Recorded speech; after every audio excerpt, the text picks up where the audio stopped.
చిత్తూరు జిల్లా కుప్పం నియోజకవర్గంలోని వెంకటాపురంలో జనసేన పార్టీ జెండా ఆవిష్కరణ కార్యక్రమం ఘనంగా జరిగింది.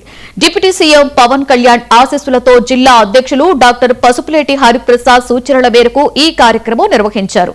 ఈ సందర్భంగా Kuppam Janasena incharge doctor B V Naresh మాట్లాడుతూ కూటమి ప్రభుత్వంలో సీఎం చంద్రబాబు నాయకత్వాన్ని మరింత బలోపేతం చేస్తామని తెలిపారు. రాబోయే స్థానిక సంస్థల ఎన్నికలలో కూటమి అభ్యర్థుల విజయమే లక్ష్యంగా కార్యకర్తలు సమన్వయంతో పనిచేయాలని పిలుపునిచ్చారు.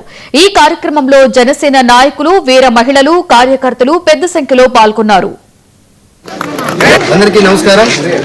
ఈరోజు డిసెంబర్ 31వ తేదీన సంవత్సరం చివరి రోజున శాంతిపురం మండలం వెంకటాపురం గ్రామంలో మన జనసేన జెండా ఆవిష్కరణ కార్యక్రమంలో ప్రతి ఒక్క జనసేన నాయకులు, కార్యకర్తలందరూ కూడా దీన్ని పాల్గొని విజయవంతం చేశారు.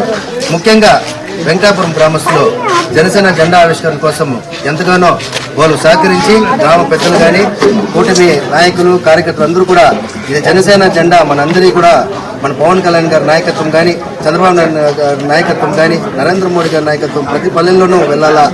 ముఖ్యంగా కుప్పం నియోజకవర్గంలో చంద్రబాబు నాయుడు గారిని నెక్స్ట్ 1,00,000 మెజారిటీ ఓట్లతో గెలిపించే విధంగా మనం ప్రతి పల్లెల్లో కూడా కూటమి పార్టీలు కానీ, కూటమిలోని నాయకత్వము, కూటమిలోని సమన్వయంగా అందరూ కలుపుకొని మనము రానున్న 29 ఎలక్షన్లో అదేవిధంగా సంక్షేమ పథకాలు ఏదైతే చంద్రబాబు నాయుడు గారు కుప్పం నియోజకవర్గానికి స్పెషల్గా అందిస్తూ వారు ఈ అభివృద్ధి పార్టీలు నడిపిస్తున్నారో వాటన్నిటిని కూడా మనము ప్రతి పనుల్లో తెలియజేయాల్సిన అవసరం ఎంతైనా ఉంది. కాబట్టి ఇక్కడ నాయకత్వాన్ని మనం బలపరుచుకొని ఇక్కడ